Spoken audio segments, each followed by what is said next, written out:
My Lord is nowhere to be found. They've taken him away.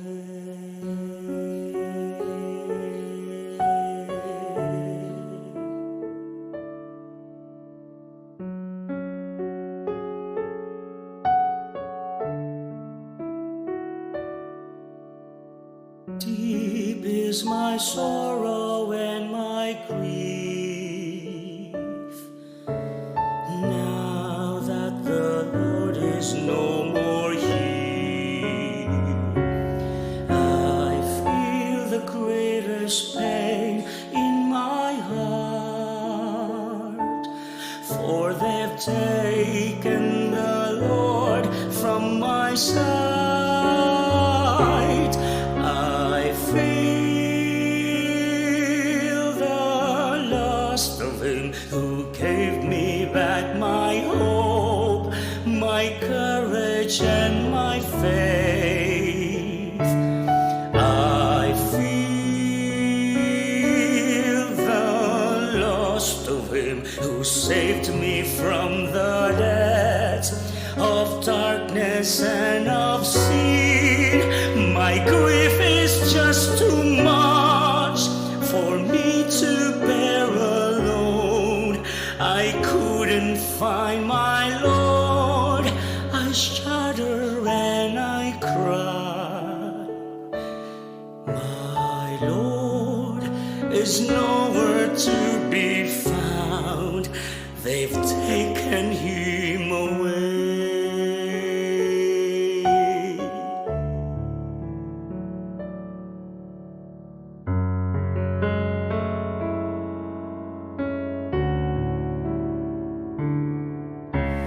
Now that the Lord is no more here, how can I live my life once more?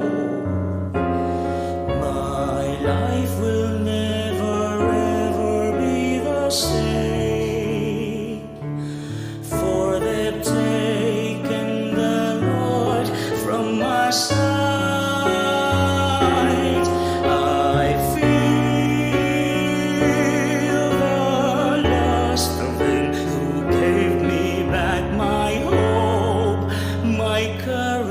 And my faith, I feel the loss of him who saved me from the depths of darkness and of sin. My grief is just too much for me to bear alone. I couldn't find my Lord. I shudder and I cry. My Lord is nowhere to be found. They've taken him away.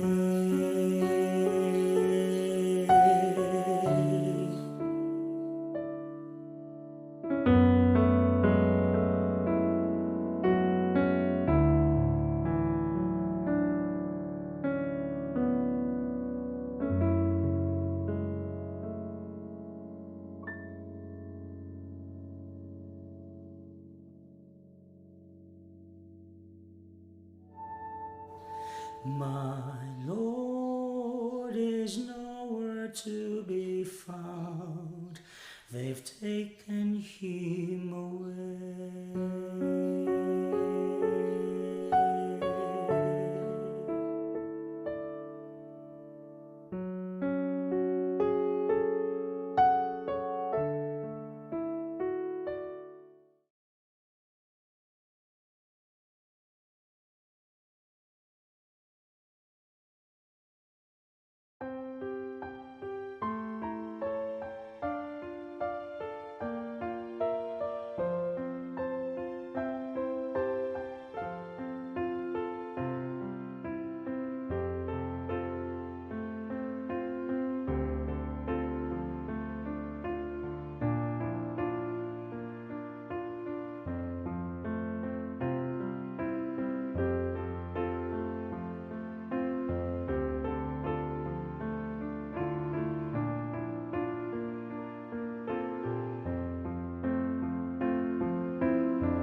Birthday Thanksgiving of Ibes Math Pabian.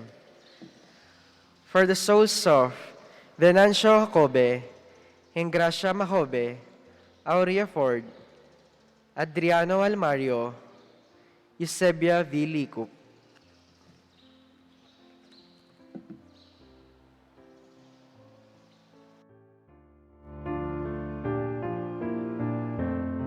Imperata against COVID-19. In the name of the Father, and of the Son, and of the Holy Spirit. Amen. All together, merciful and compassionate Father, we confess our sins and we humbly come to you to find forgiveness in life.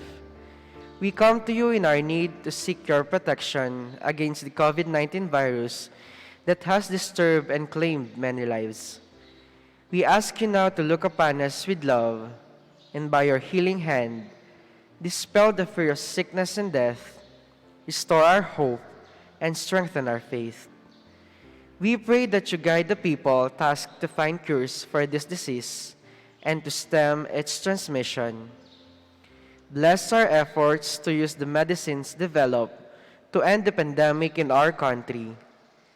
We pray for our health workers that they may minister to the sick with competence and compassion.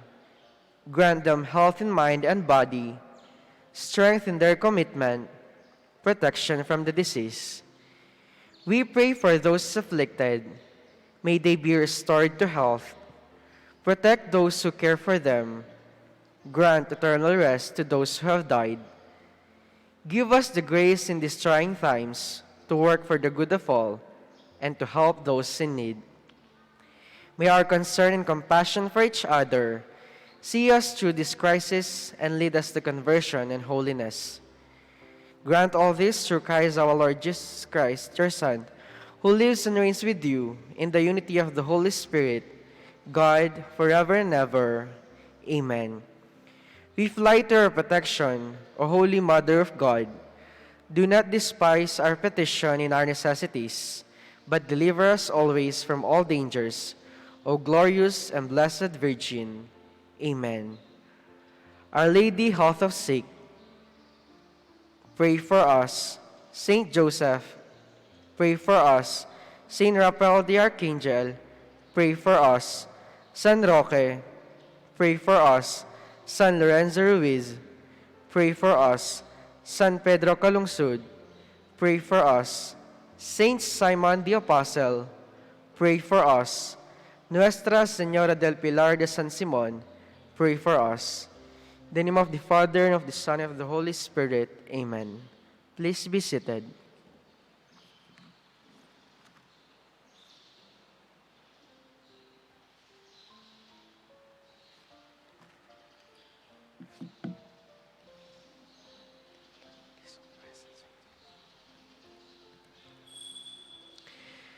Good morning, brothers and sisters in Christ.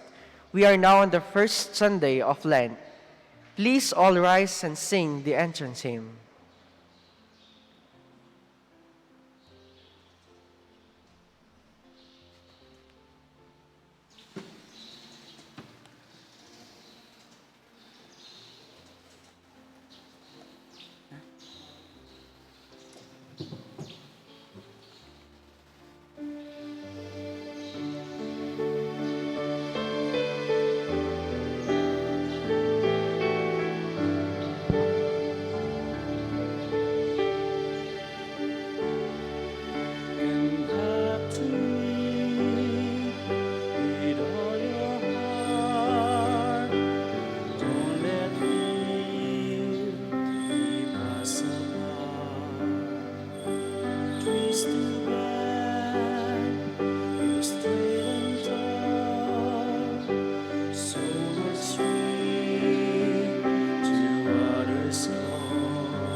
justice with tenderness you shall know. Long have I waited for your coming home to me, and living deeply our new life. You shall sleep secure with peace. Faithfulness will be your joy. Long have I waited for your coming home to me, and living deeply our new life. Come back to me with all your heart. Don't let fear keep us apart.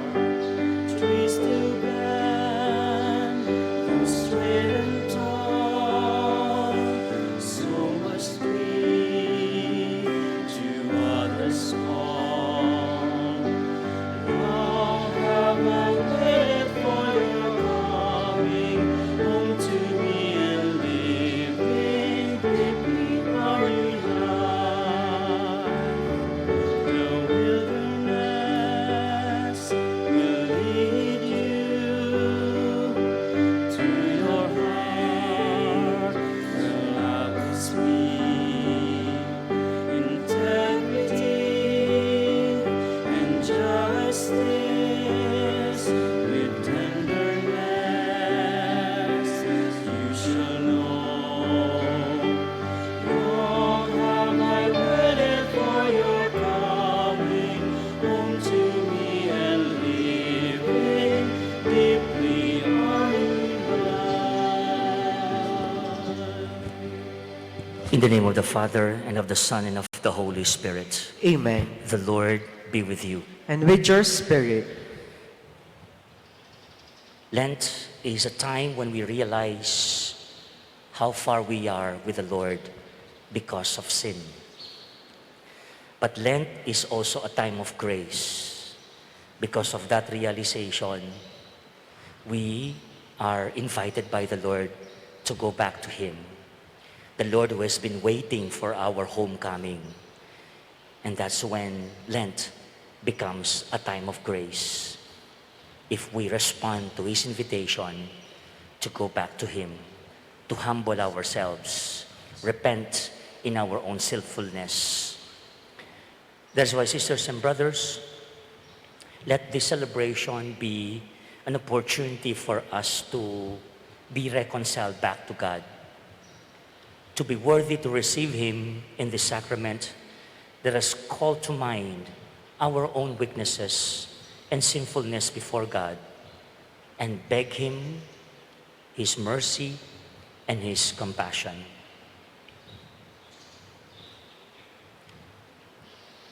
Let us humbly say, I confess To Almighty God, and to you, my brothers and sisters, that I have greatly sinned in my thoughts and in my words, in what I have done and in what I have failed to do.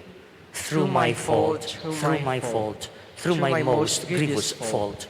Therefore I ask the Blessed Mary, ever Virgin, all the angels and saints, and you, my brothers and sisters, to pray for me to the Lord our God. May Almighty God have mercy on us, forgive us our sins, and bring us to everlasting life. Amen. Lord, have mercy. Lord, have mercy. Christ, have mercy. Christ, have mercy. Lord, have mercy. Lord, have mercy. Let us pray. Grant, Almighty God, through the yearly observances of Holy Lent, that we may grow in understanding of the riches hidden in Christ, and by worthy conduct pursue their effects. Through our Lord Jesus Christ, your Son, who lives and reigns with you, in the unity of the Holy Spirit, God, forever and ever. Amen. Please be seated for the liturgy of the word. Offering to God the fruits of the land in thanksgiving, the Israelites profess publicly the saving acts God has done on their behalf.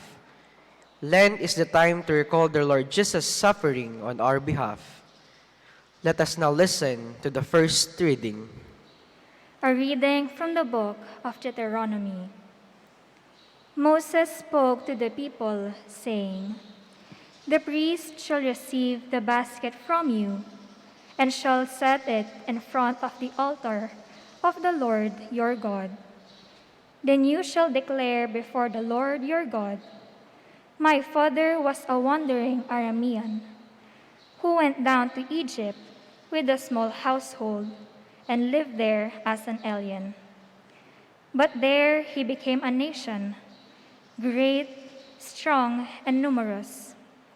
When the Egyptians maltreated and oppressed us, imposing hard labor upon us, we cried to the Lord, the God of our fathers, and he heard our cry and saw our affliction, our toil, and our oppression. He brought us out of Egypt with his strong hand and outstretched arm, with terrifying power, with signs and wonders. And bringing us into this country, he gave us this land, flowing with milk and honey. Therefore, I have now brought you to the first fruits of the products of the soil, which you, O Lord, have given me. And having set them before the Lord your God, you shall bow down in his presence." The word of the Lord. Thanks be to God. Be with me, Lord, when I am in trouble. Be with me, Lord, when I am in trouble. You who dwell in the shelter of the Most High, who abide in the shadow of the Almighty, say to the Lord, "My refuge and fortress, my God in whom I trust." Be with me, Lord, when I am in trouble. No evil shall befall you, nor shall affliction come near your tent.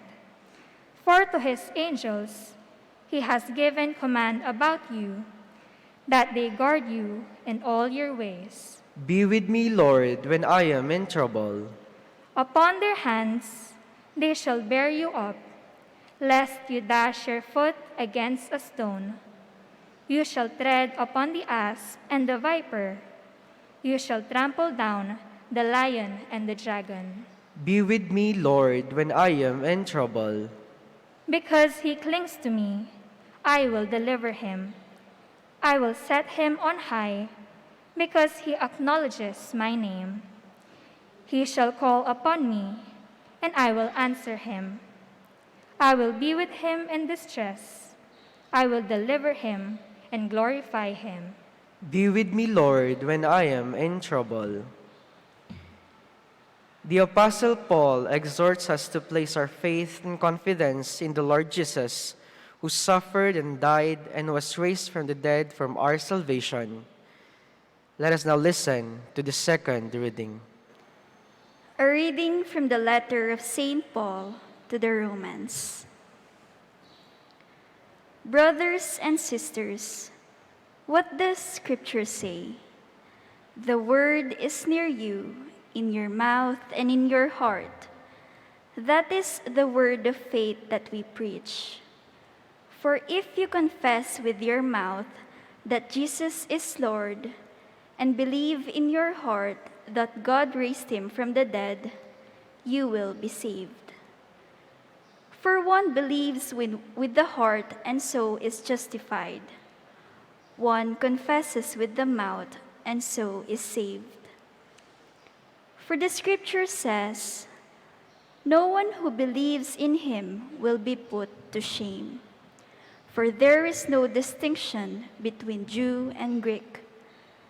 The same Lord is Lord of all, enriching all who call upon him. For everyone who calls on the name of the Lord will be saved. The word of the Lord. Thanks be to God. Please all rise to honor the Holy Gospel.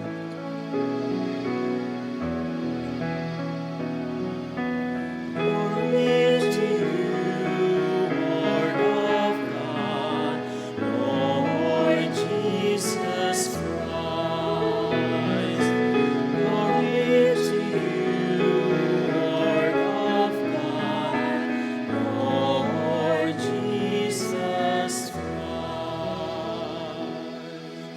One does not live on bread alone, but on every word that has come forth from the mouth of God.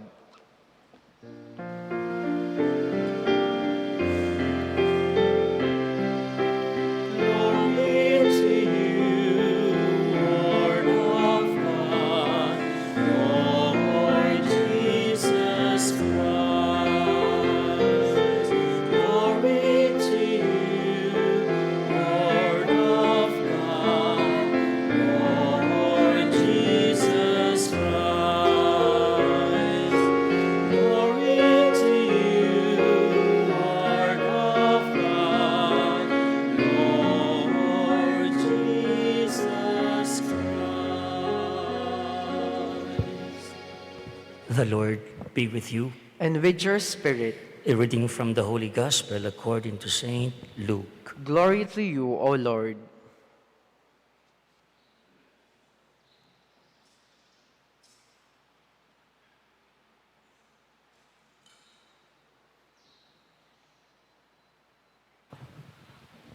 Filled with the Holy Spirit, Jesus returned from the Jordan and was led by the Spirit into the desert for 40 days to be tempted by the devil. He ate nothing during those days, and when they were over, he was hungry. The devil said to him, "If you are the Son of God, command this stone to become bread." Jesus answered him, "It is written, one does not live on bread alone." And then he took him up and showed him all the kingdoms of the world in a single instant. The devil said to him, "I shall give to you all this power and glory, for it has been handed over to me, and I may give it to whomever I wish. All this will be yours if you worship me." Jesus said to him in reply, "It is written, you shall worship the Lord your God, and him alone shall you serve." Then he led him to Jerusalem, made him stand on the parapet of the temple, and said to him, "If you are the Son of God, throw yourself down from here, for it is written, he will command his angels concerning you to guard you, and with their hands they will support you, lest you dash your foot against a stone." Jesus said in reply, "It also says, you shall not put the Lord your God to the test." When the devil had finished every temptation, he departed for him for a time. Sisters and brothers, the Gospel of the Lord. Praise to you, Lord Jesus Christ. Please be seated.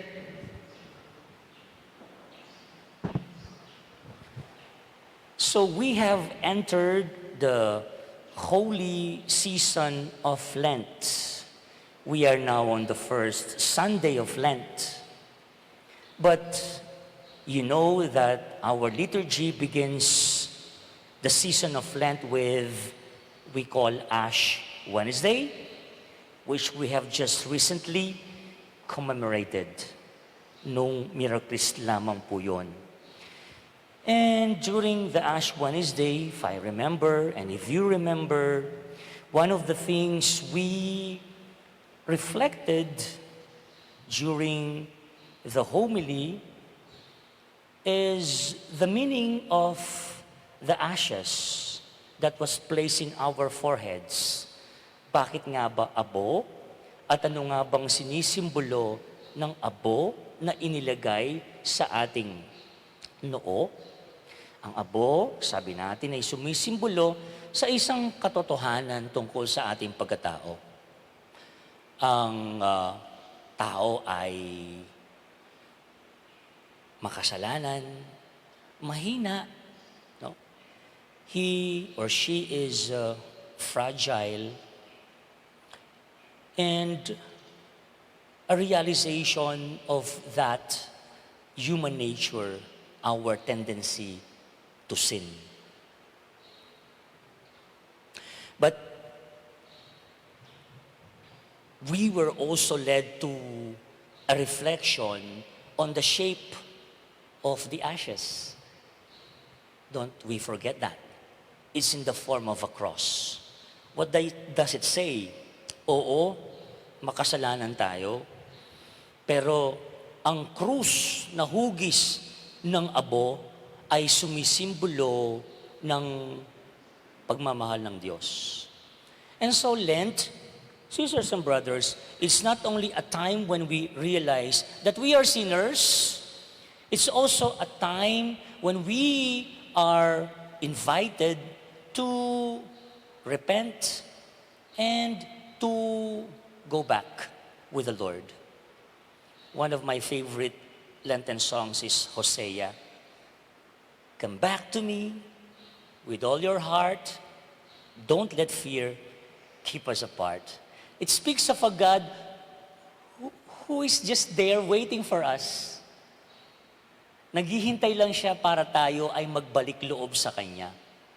And then the chorus says, long have I waited for your coming. Ang sarap kaya ng pakiramdam, ano? Tagal na pala niya tayong hinihintay na magbalik sa Kanya. And that is how we see Lent. Kaya ang nangingibabaw na kulay, if you notice, and that's kind of obvious, is violet. Ne? Kulay ube, murado, lila. Yan kasi ang kulay ng pagbabalik loob sa ating Panginoon. No? Yapining kule ning pamainggulot king kaya katang kasalanan. So, there is a tinge of darkness or black, symbolizes our own sinfulness, but of course, there is also a like hope, sala. Eh? It's part of our life. That although we have our own share of darkness, we said last Wednesday, we also have that capacity to do good. Magkahalo ang dilim at ang liwanag. Hence, the color violet. No? Huwag nating kalimutan po yun. Isa pa po sa mga nakikita natin ngayong panahon ng Kuresma, kung walang virus or normal, no po, ang panahon ng bata ako, sa inaabangan ko yung mga nagsasakripisyo, no, na papasan ng krus, no, iba pa nga dinidiretso sa pagpapapako, at ang magdaraming, atamo, at ano pa? Well, of course, one of the things that we need to observe during Lent is fasting, no? We do sacrifices when it comes to our life, no? Not just physically, but also spiritually. Ang lahat ng ito, mga kapatid, ang mga ginagawa natin ito, ay isang paalala muli sa isang katotohanan ng kasalanan at ang pagtawag ng Diyos sa ating muling pagbabalik sa Kanya. Homecoming with the Lord. Sa linggo pong ito, binibigyan ng pansin ang isang tagpo sa buhay ng ating Panginoon when He was confronted by the devil and He was tempted by the devil. And temptations is actually prelude to sinfulness. Ang tukso mismo ay hindi kasalanan. Pag nadarang tayo sa tukso, when we give in to the temptation, doon tayo natutukso. So sa ating ebanghelyo, inilalarawan ang pagtatagpo ni Jesus at ng kalaban, ang dyablo. There are two sides of the coin. Ang tinutukso at ang manunukso. Ang tinutukso, walang iba kundi si Jesus. At ang nanunukso ay walang iba kung hindi ang kalaban o ang dyablo. Let me share very quickly 2 points. Una sa lahat, pinapaabot ng ating ebanghelyo ganon, ng ating pagdiriwang ngayon, huwag nating gayahin si Satanas. Huwag manukso. Eka manukso. Marami daw pong iba't ibang pamamaraan ng panunukso. Nung kami bata, no, kapag ka tinutukso mo yung iyong mga kaibigan, no? Halimbawa, nakita mo, bagay si ganito, tsaka si ganyan, tutuksuin mo, uy, bagay kayo, no? I remember when I was still working in the company in Clark, may tinukso kami, bagay naman talaga sila, no? At umuwi ang panunukso namin sa kasalan. Eventually, they ended up husband and wife. In tukso, minuli yaking kasalan. Meron ding panunuksong gusto mo lang sumaya ang iyong kaibigan. Halimbawa, yung isang kaibigan mo, kumari mo, na nalulungkot dahil sa pag-abroad ng kanyang asawa, no? Nangangailangan siya ng karamay. Tutuksuin mo para lang maiwasan o hindi maisip ang lungkot. Ingaos tamog ng pampangantang pamatulan me. Ne? Pasayahin siya sa pamamagitan ng panunukso. Meron ding panunuksong nanunubok. Halimbawa, ang dalaga ay sinusubok ang kanyang manliligaw. Nagpapakipot, kunyari, kahit gusto niya ang kanyang manliligaw, ang kanyang panunukso ay isang paraan ng pagsubok sa lalaking minamahal niya. At panghuli, may mga panunukso ding nagpapahamak ng tao. Manukso ka, ban kanita, may pakarokya, intaw. Sa ating ebanghelyo ngayon, yun ang intensyon ni Satanas para mapasama si Jesus. He tempted Jesus. Tinukso niya si Jesus para mapasama si Jesus. Well, kailangan pa ba nating memorize yan? Yan ang pakay ng kalaban. Ang iligaw tayo, ang ilayo tayo sa Diyos, sa mabuti, para tayo ay mapahamak. May napakagandang analogy pong ginamit itong si Saint Ignatius of Loyola, isang santo po. Ang buhay daw po natin dito sa mundo ay parang tug of war. Tug of war. Dalawa po yung kampo. The evil and the good. And we are always in that tension. And the purpose of the evil camp is to pull us out, away, para matumba tayo, para matukso tayo, mitalabu, king kapampangan. Yan ang pakay ng kalaban. Tuksuin tayo para tayo ay mapasama, para tayo ay iligaw. Alam niyo kung marunong tayo, sabi ni Saint Ignatius, mas marunong ang kalaban. Kasi alam niya kung saan tayo mahina at doon tayo susuldutin. No? Parang si Jesus sa ating ebanghelyo, we heard it at the beginning of the gospel, He fasted in the desert for 40 days. And the gospel says, He ate nothing during those days. Can you just imagine? No? He fasted for 40 days. So by this time, if you use your imagination, He was weak physically. And that's where the devil took advantage of that weakness. Alam niya kung saan tayo mahina. Kung kilala natin ang ating sarili, mas kilala ng kalaban ang ating sarili. Kaya napaka-importante na marunong tayong manghilatis at yung estratehiya ng kalaban para hindi tayo mahulog sa tukso. Huwag manukso. Yan ang unang ipinapaabot ng ating ebanghelyo ngayon. Itamo kaya, mapanukso tamo. Tutuksuan tala ring aliwa, balang may pakarok, balang may kasala. Can we resonate or can we relate to the one side of the coin? Are we instruments of tempting others for them to sin? Tataki itala ring aliwa, king dewakan?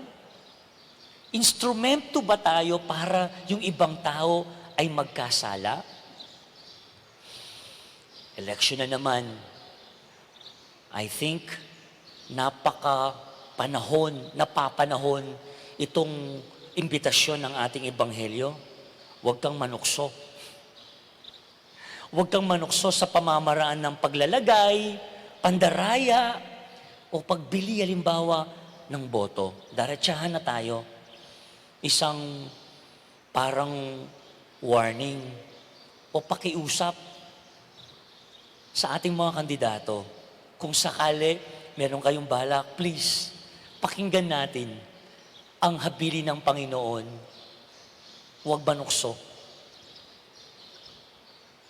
Para manalo lamang sa eleksyon, makakuha ng boto, makuha yung kagustuhan nila, nakakasad, nakakalungkot na kailangang gumamit minsan ng panunukso. Panunuhol ang tawag natin. Paglalagay, pandaraya. And definitely, sisters and brothers, that is inconsistent to the spirit of the Lenten season and to the teachings of the Lord. So that's the first invitation sa ating lahat. Huwag kang manukso. May pangalawa. Gayahin natin si Jesus. Tularan natin siya. Ikalawang hamon, huwag kang patukso. Kahit may nanunukso, huwag kang papatukso. Eka patukso.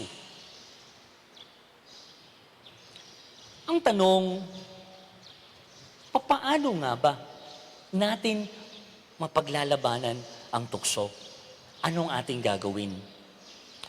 For one, the truth is that hindi natin pwedeng may paghiwalay ang tukso sa buhay natin. Kakambal na yata ng tao ang tukso. Anong gagawin natin? Kamukha ba nung kanta na pinasikat ng isang jukebox queen? No? Kay rami ng winasak na tahanan, kay rami ng pusong sinugatan, and the lyrics ended, "O tukso, layuan mo ako." Pero pag tinignan natin yung lyrics, para sa akin parang hindi yata yun ang solusyon. Tuksong lalayo sa tao. I just said, hindi mawawalang tukso. Baligtad po yata, ano? Ang taong dapat lumayo sa tukso. So that's the first. Umiwas ka. Simple.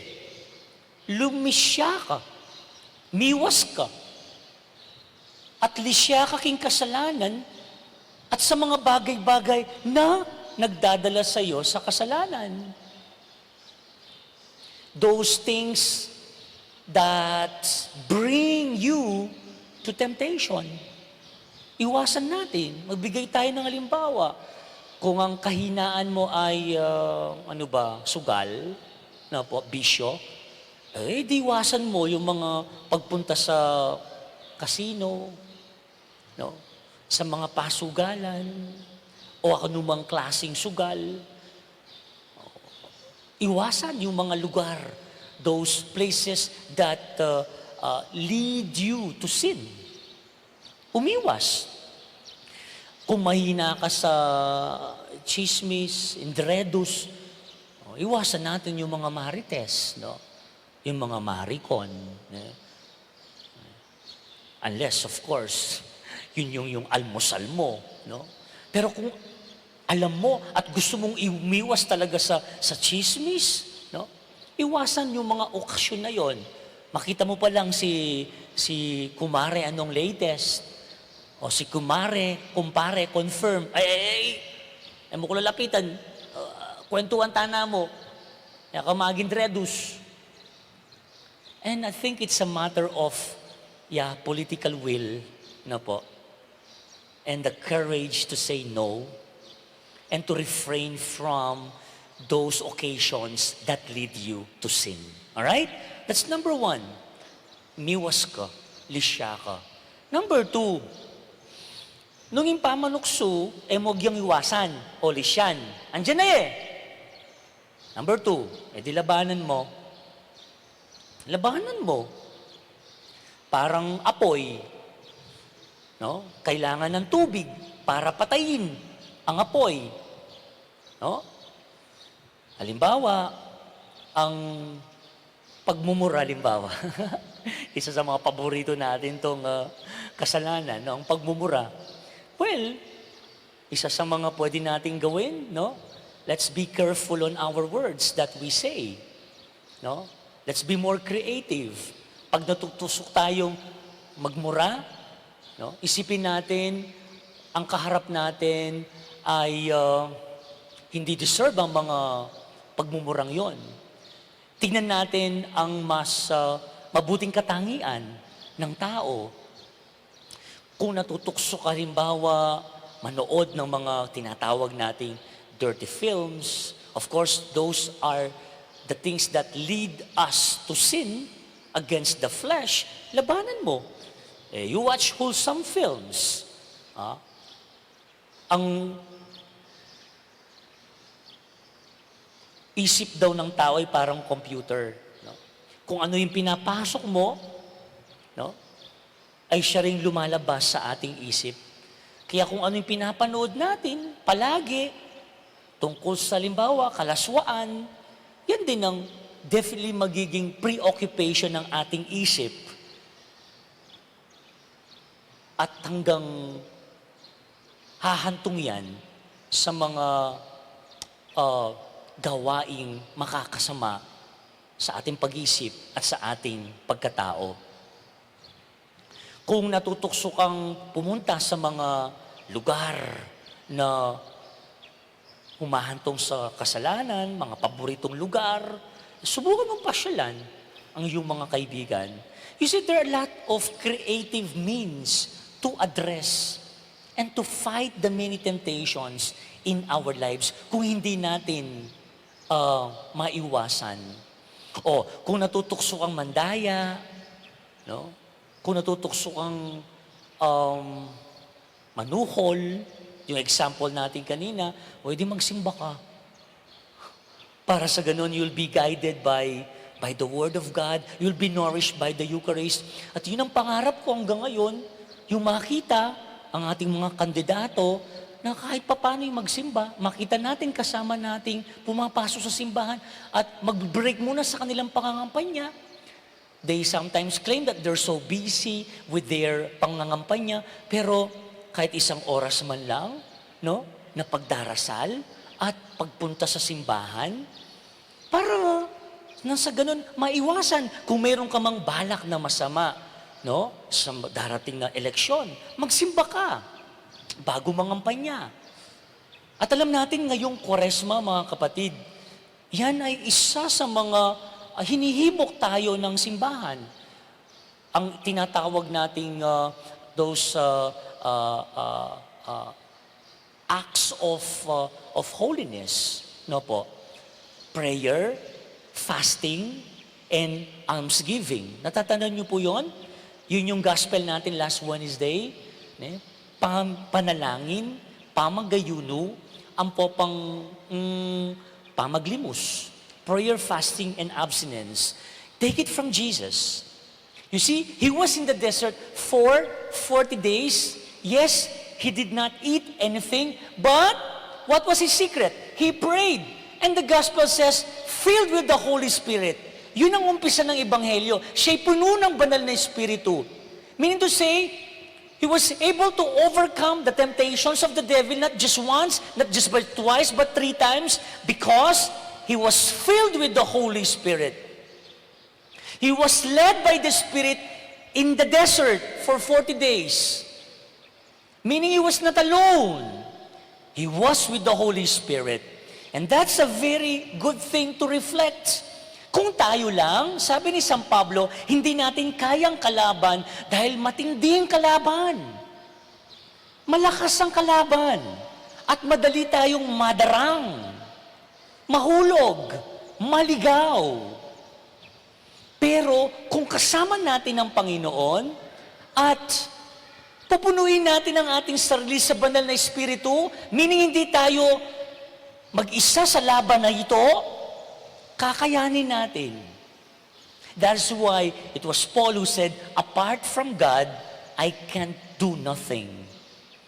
Nung alay nga pong ginukingsiping ko, ala ko nga gawa. Yes, pati yung paglaban natin sa tukso at sa kasamaan, hindi natin kayang mag-isa, kaya kailangan natin ang ating Panginoon. That's why this Lenten season, sisters and brothers, para maging panahon siya ng biyaya, Kwaresma, panahon ng grasya, kailangan nating alagaan ang ating sarili sa pagdarasal.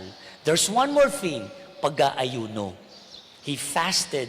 He was weak physically, but he was so strong spiritually because he has the Holy Spirit in his life. Yun ang minumungkahi ng ating Panginoon on this first Sunday of Lent to overcome the many temptations in our lives. Let's be nourished and let us allow the Holy Spirit to enter into our own lives. Like we pray, we submit ourselves in prayer. These holy days of Lent, let us not miss the liturgical celebrations. We go to Mass, and in the Mass, we listen to the Word of God. And the Word of God hopefully will be our guide. And we receive the body of Christ, which is, by the way, our food for the soul. Yan ang nagbibigay sa atin ng extra. Hindi extra Diyos. Extra Diyos, yun. Extra. May extra tayo. Meaning, hindi lang sarili, kundi extra Diyos. Ang Panginoon ay kasama natin. So, sisters and brothers, muli, ang imbitasyon sa atin, 2 bagay. On this first Sunday of Lent, huwag tayong tumulad sa kalaban. Huwag kang manukso. Si Jesus ang tularan, huwag papatukso. Huwag kang manukso, huwag papatukso. Let us seek the Lord's grace in this Mass to make these 40 days of Lent truly an experience and encounter with God. Through our prayer, through our fasting, and through our almsgiving. Amen. Let us now all stand and together profess our faith. I believe In one God, the Father Almighty, maker of heaven and earth, of all things visible and invisible. I believe in one Lord Jesus Christ, the only begotten Son of God, born of the Father before all ages, God from God, light from light, true God from true God, begotten not made, consubstantial with the Father. Through him all things were made. For as man and for our salvation he came down from heaven, and by the Holy Spirit was incarnate of the Virgin Mary, and became man. For our sake he was crucified under Pontius Pilate. He suffered death and was buried, and rose again on the 3rd day in accordance with the Scriptures. He ascended into heaven and is seated at the right hand of the Father. He will come again in glory to judge the living and the dead, and his kingdom will have no end. I believe in the Holy Spirit, the Lord, the giver of life, who proceeds from the Father and the Son, who with the Father and the Son is adored and glorified, who has spoken through the prophets. I believe in one holy, Catholic, and Apostolic Church. I confess one baptism for the forgiveness of sins, and I look forward to the resurrection of the dead and the life of the world to come. Amen. Heavenly Father, renew us in your covenant of mercy that leads us to everlasting life. With humble hearts we pray, Lord, graciously hear us. Together, Lord, graciously hear us. May the church leaders find strength in the Christ in the desert whenever they are tempted to live a life against the gospel. We pray. Lord, graciously hear us. May the civil leaders be empowered by your love, O Lord, so that they may use material and spiritual gifts for common good. We pray. Lord, graciously hear us. As we go through this pandemic, may we courageously witness to Jesus Christ through faith-inspired work of peace, justice, love, and compassion. We pray. Lord, graciously hear us. May those who are preparing for baptism and reception into the Catholic Church be guided by the Spirit of wisdom and peace. We pray. Lord, graciously hear us. May those who called upon your name in faith, O Father, during their earthly journey, hear the voice of Christ welcoming them in the joy of heaven. We pray. Lord, graciously hear us.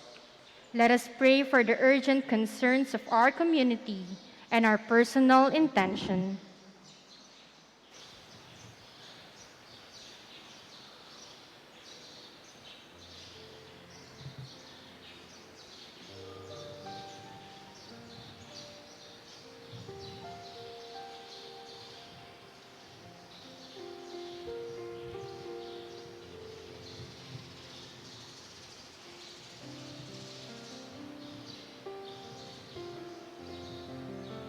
Father, through the Spirit, you led Jesus into the desert to prepare him for his mission of mercy. Lead us by the same Spirit during this Lenten journey, that we may be spiritually prepared to celebrate the resurrection. We ask this through Christ our Lord. Amen. Please be seated for the liturgy of the Eucharist.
Please all rise.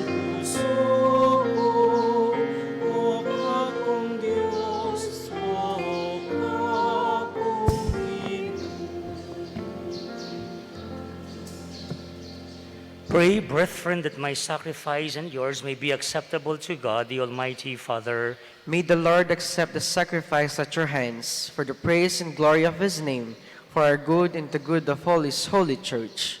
Give us the right dispositions, Lord, we pray, to make these offerings, for with them we celebrate the beginning of this venerable and sacred time. We ask this through Christ our Lord. Amen. The Lord be with you. And with your spirit, Lift up your hearts. to lift them up to Let the us Lord. give thanks to the Lord our God. It is right and just. It is truly right and just, our duty and our salvation, always and everywhere, to give you thanks, Lord, Holy Father, Almighty and eternal God, through Christ our Lord. By abstaining 40 long days from earthly food, he consecrated through his fast the pattern of our Lenten observance. And by overturning all the snares of the ancient serpent, taught us to cast out the leaven of malice, so that celebrating worthily the Paschal mystery, we might pass over at last to the eternal Paschal feast. And so with the company of angels and saints, we sing the hymn of your praise, as without end we all acclaim.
You are indeed holy, O Lord, the fount of all holiness. Make holy, therefore, these gifts, we pray, by sending down your Spirit upon them like the dewfall, so that they may become for us the body and blood of our Lord Jesus Christ. At the time he was betrayed and entered willingly into his passion, he took bread and, giving thanks, broke it and gave it to his disciples, saying, "Take this, all of you, and eat of it, for this is my body, which will be given up for you."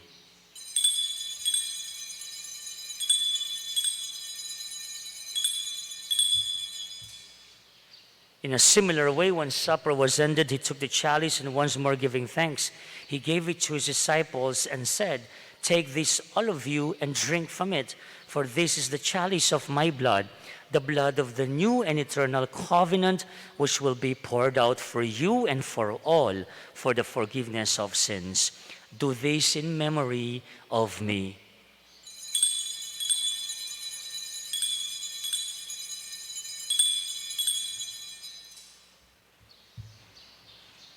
The mystery of faith.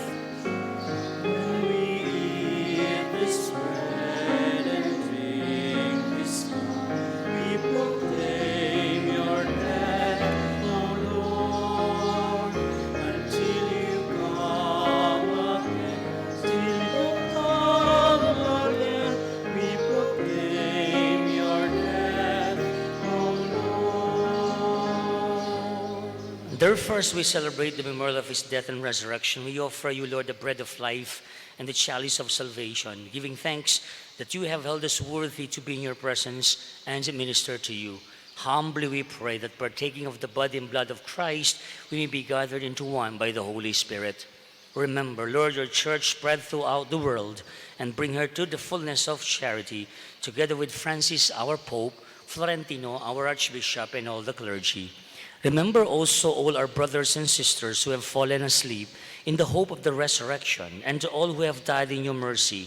Welcome them into the light of your face. Have mercy on us all, we pray, that with the Blessed Virgin Mary, Mother of God, with Saint Joseph, her spouse, with all the apostles, especially Saint Simon, all the saints who have pleased you throughout the ages, we may merit to be co-heirs to eternal life and may praise and glorify you through your Son, Jesus Christ. Through him, with him, in him, O God, Almighty Father, in the unity of the Holy Spirit, all glory and honor is yours forever and ever.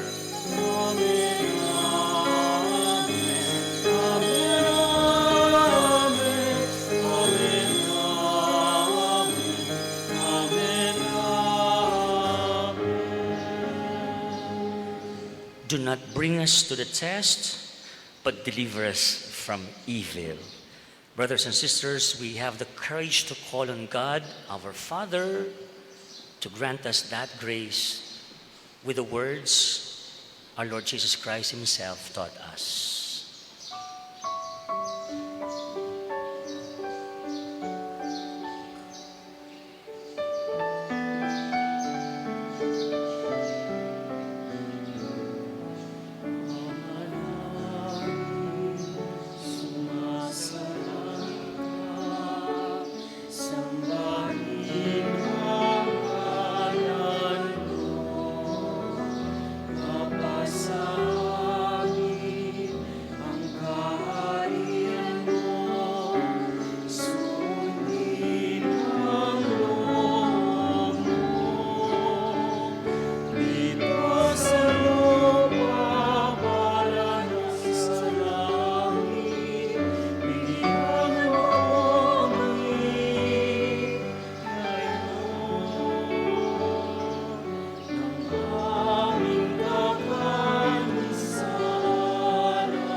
Deliver us, Lord, we pray, from every evil. Graciously grant peace in our days, that by the help of your mercy, we may be always free from sin and safe from all distress, as we await the blessed hope and the coming of our Savior, Jesus Christ. Sabagat sa'yo ang kahilingan, kapangyarihan at kapurihan, ngayon at magpakailanman.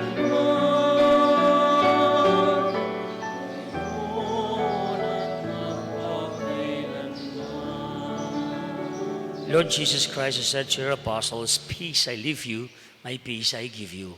Look not on our sins, but on the faith of your church, and graciously grant her peace and unity in accordance with your will, who live and reign forever and ever. Amen. The peace of the Lord be with you always. And with your Let us spirit. now offer each other the sign of peace. Peace to all. Peace be with you.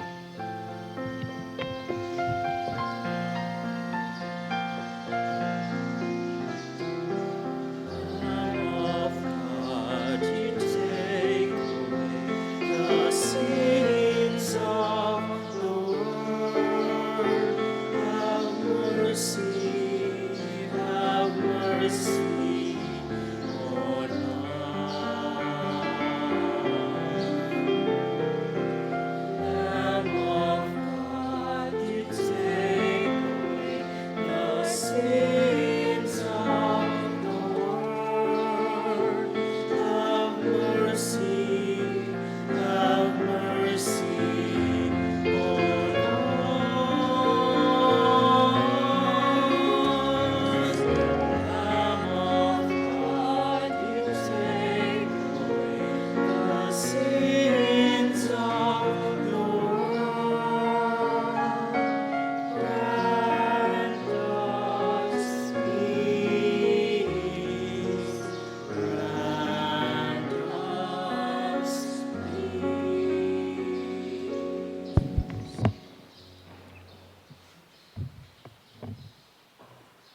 Sisters and brothers, this is the Lamb of God. This is Jesus our Lord, He who takes away the sins of the world. How blessed are we who are invited to partake to His supper. Lord, I am not worthy that you should enter under my roof, but only say the word, and my soul shall be healed.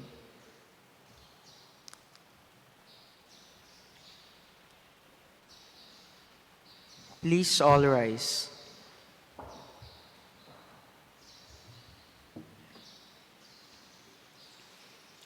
The body of Christ. Amen. For those who cannot receive the Holy Communion, let us pray the spiritual act of communion. My Jesus, I believe that you are present in the most blessed sacrament. I love you above all things, and I desire to receive you into my soul. Since I cannot now receive you sacramentally, come at least spiritually into my heart. I embrace you as if you were already there, and I unite myself wholly to you. Never permit me to be separated from you. Amen.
Please all rise. Let us pray.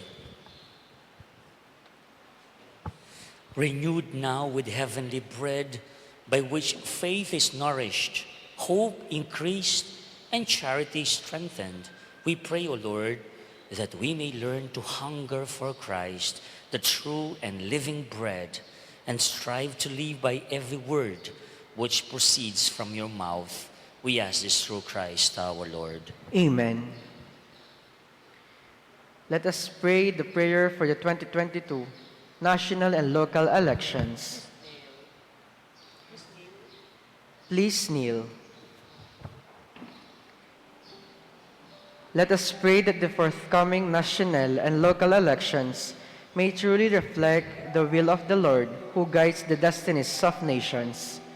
For every petitions, let us pray together. Deliver us, Lord, from coercion, intimidation, violence, and terrorism. Together po, deliver us, Lord. Sa Kanya po, From dishonesty, lies, and all distortion of truth. kayo mo, From bribery, graft, and all conspiracy for fraud. From gullibility to the deceptive and blindness of perspective. From threats, intimidations, and perverse language. Let us pray together. together. Hear us, Lord. That conscience may always be our ultimate norm. Hear us, Lord. That the common good may always be our highest goal. Hear us, Lord. That human dignity may be respected all the time. That the poor and the weak may always have the priority. That care for creation may never be ignored. That solidarity may guide the path of peace and development. That genuine fear of God and love of neighbors may guide those who seek public office. Let us pray. All together, Together, Shepherd of souls and Savior of nations, politics is your gift to us, a call to serve others and grow in holiness. Guide our politics as you guide our lives. May our political engagement for voters and candidates bring glory to your loving name and help us grow in holiness forever and ever. Amen. Saint Simon the Apostle, Pray for us. Nuestra Señora del Pilar de San Simon, Pray for us. please be seated for a while. May I ask for some few minutes to give way for these very important reminders and announcements. Number one, we've started our Way of the Cross, followed by a Mass last Friday. Opo, bawat Biyernes ngayong Kwaresma ang Stasyon ng Cruz. I'd like to thank the barrios Santo Niño and San Juan ang in charge po sa Stasyon ng Cruz at lahat po ng dumalo last Friday. Kayong lahat po ay inaanyayahan, no po? 4 p.m. every Friday ang Stations of the Cross, 5 p.m. po ang misa. Next week, we will be led by Barangay San Isidro and so on and so forth. Our schedule for the Holy Week, no, as I have announced with you, has been posted in the different locations in our parish. You have one in front of the church, at the market, and along the Galang Road. Hindi ko na po isa-isahin. Please check our announcements and you can visit our official Facebook page, Nuestra Señora del Pilar Parish Official, to be updated no po sa ating mga schedule for Holy Week.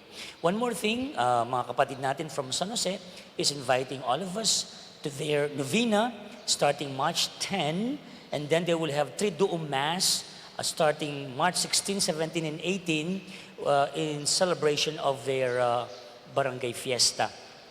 Saint Joseph, the husband of Mary. Na po, their schedule is also posted via big tarpaulin in front of the San Jose Chapel.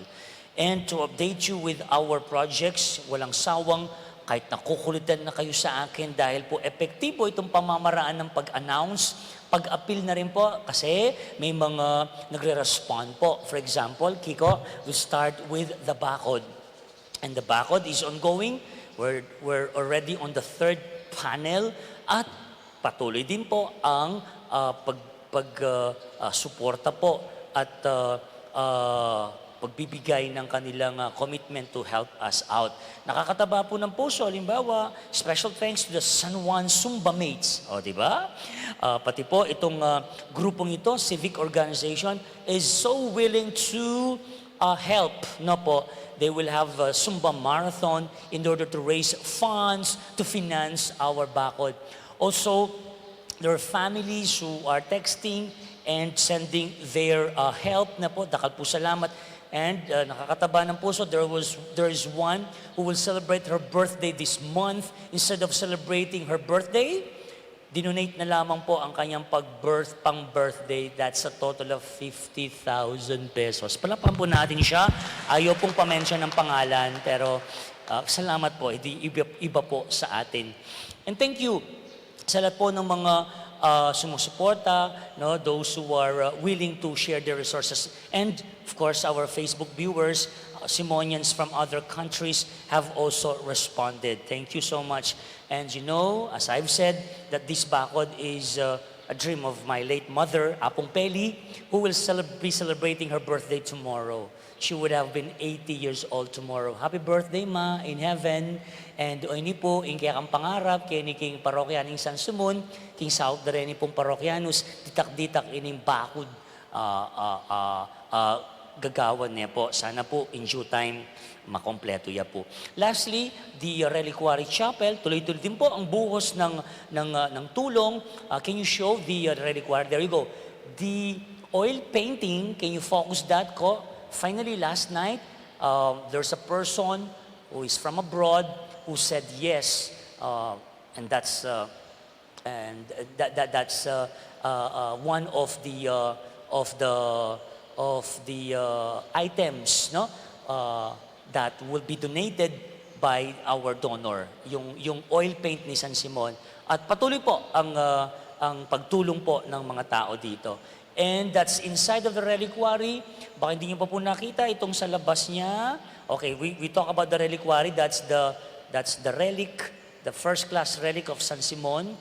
It's a piece of bone of Saint Simon the Apostle. Okay, let's go to the outside ko. Designed by architect Dan Bungay. Salamat Dan. And that is like a chapel of saints, and it's a room, prayer room.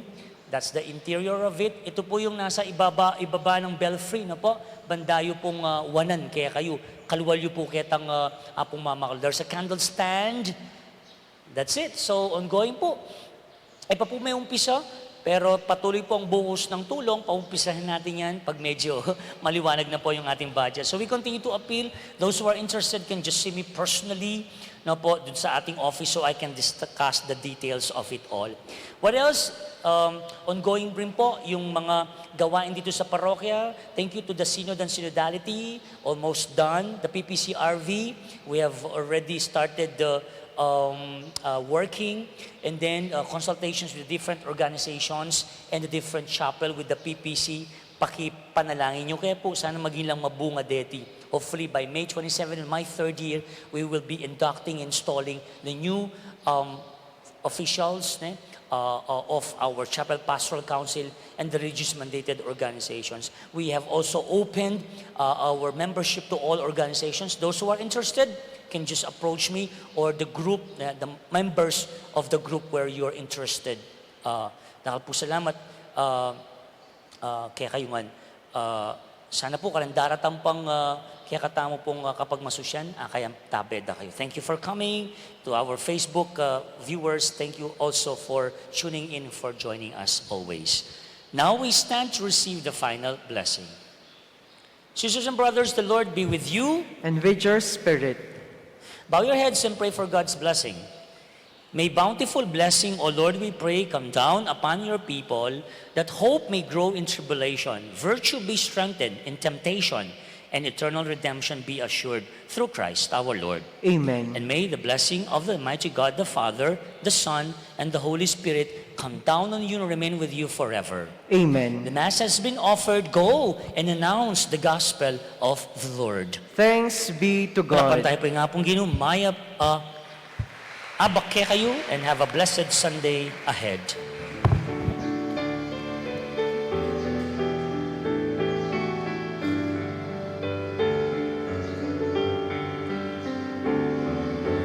Back to me with all your heart. Don't let fear keep us apart. Twist the band of straight and tall. So much